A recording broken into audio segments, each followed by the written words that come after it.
मन से उस खौफनाक रात का डर पूरी तरह से खत्म नहीं हुआ था। वो जब भी सोता उसे सपने में वही उल्टे पैरों वाली चुड़ैल और उसकी डरावनी हंसी सुनाई देती थी। गांव वालों को लगा था कि मुसीबत टल गई है, लेकिन जंगल के सन्नाटे में कुछ नया पक रहा था। एक दिन गांव के मवेशी अचानक रहस्यमय तरीके से गायब होने लगे।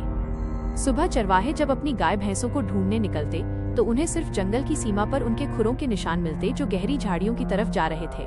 गांव में एक बार फिर से डर का माहौल पैदा होने लगा था और लोग शाम होते ही अपने घरों को भीतर से मजबूत कुंडियों से बंद कर लेते थे। रोहन ने महसूस किया कि इस समस्या का समाधान केवल डरकर घर में बैठने से नहीं होगा। उसने गुपचुप तरीके से गांव के सबसे बुजुर्ग व्यक्ति से मुलाकात की, जिन्हें पुरानी विद्याओं और जंगल के रहस्यों का ज्ञान था।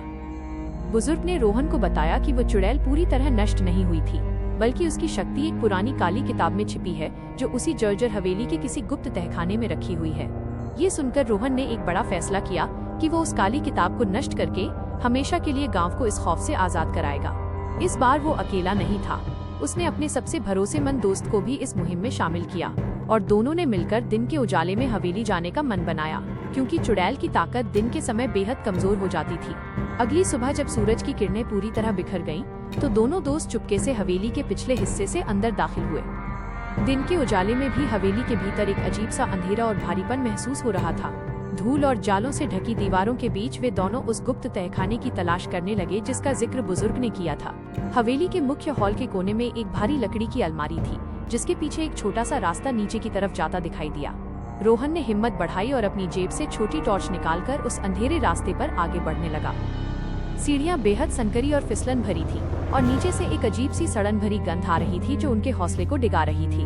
तहखाने के बीचों बीच एक पुरानी पत्थर की बेदी बनी हुई थी, जिसके ऊपर चमड़े से बंधी वो काली किताब रखी हुई थी।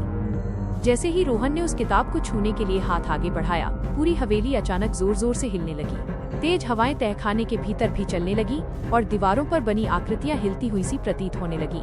तभी हवा में वही जानी पहचानी डरावनी चीख गूंज उठी और चुड़ैल का साया धुएं के रूप में प्रकट होने लगा। वो दिन के समय पूरी तरह शक्तिशाली नहीं थी, फिर भी उसकी आंखें गुस्से से लाल थीं और वो रोहन को रोकने के लिए तेजी से आगे बढ़ी। रोहन के दोस्त ने डरने के बजाय तुरंत अपने पास रखी गंगाजल की बोतल निकाली और उस साए पर छिड़क दिया। गंगाजल की बूंदें पड़ते ही चुड़ैल दर्द से कराह उठी और पीछे हट गई।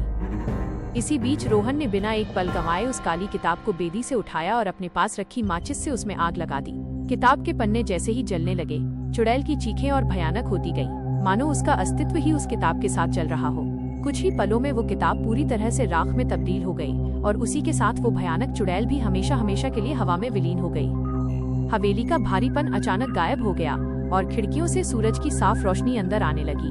दोनों दोस्तों ने राहत की सांस ली और गांव वापस लौटकर सबको ये खुशखबरी सुनाई, जिसके बाद पूरे गांव ने जश्न मनाया और हमेशा के लिए उस डर से मुक्ति पा ली। अगर आपको ये कहानी पसंद आई तो वीडियो को लाइक करें, इस वीडियो को अपने दोस्तों और परिवार के साथ ज्यादा से ज्यादा शेयर करें। कमेंट में अपना नाम जरूर बताएं ताकि हमें पता चले कि आप ये वीडियो कहां से देख रहे हैं। ऐसी ही और भी डरावनी कहानियों के लिए हमारे चैनल को सब्सक्राइब करना न भूलें।